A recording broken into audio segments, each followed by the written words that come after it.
څرنګه کولی شو د فیسبوک سټوري ته له 6 سکندو څخه اوږده ویډیو اپلوډ کړو. سلامونه، نیکې هیلې یو ځل بیا باوره له ټول یوټیوب چینل څخه په دې هیله چې ټول به روغ او جوړ یاست، بریالی احساسي یم.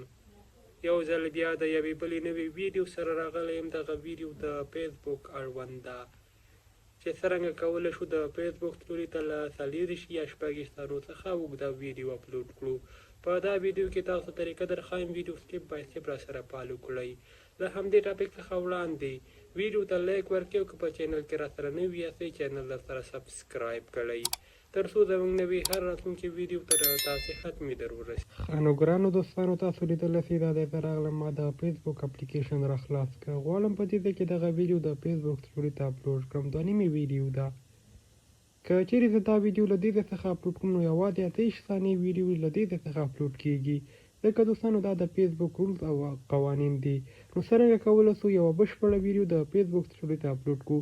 ویډیو راسره فالو کړئ. طریقه آسانه ده تر څو وکولی شئ یوه پوره ویډیو د فیسبوک سټوري ته اپلوډ کړئ. هغې دپاره دوستانو تاسو راسئ پر خپل موبایل کې د مسنجر اپلیکیشن راخلاص کړئ.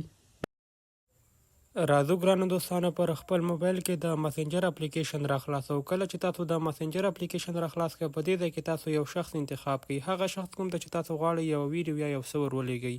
موږ ورته څه نه لیږو بلکې د همدې طریقې باندې دا ویډیو د فیسبوک سټوري ته اپلوډ کوو. تاسو په دې ځای کې په دې اپشن باندې کلیک واخلئ. موږ غواړو دلته یوه ویډیو د سینډ اپشن د لارې ولیږو. دغه شخص ته نه لیږو بلکې په دې طریقې سره دا ویډیو د فیسبوک سټوري ته اپلوډ کوو. تاسو به هغه ویډیو انتخاب کړئ کوم چې تاسو غواړئ د فیسبوک سټوري ته اپلوډ کړئ.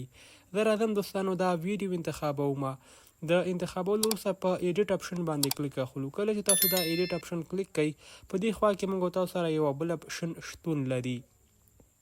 راځئ دوستانو همدا کلیک کوو. تاسو لیدلی سئ دوستانو اپلوډ ټو سټوري. تاسو به همدا انتخاب کړئ.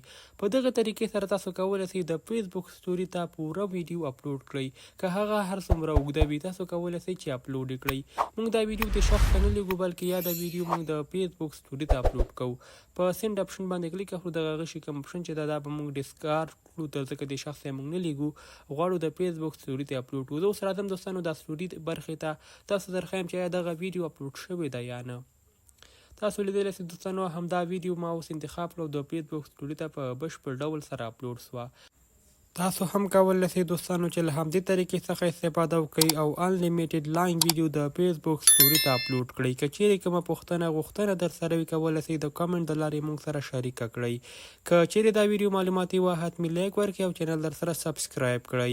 میلاویږو به پر بله راتلونکي ویډیو کې. تر بیا ښه وخت ښې چارې الله مو مل شه.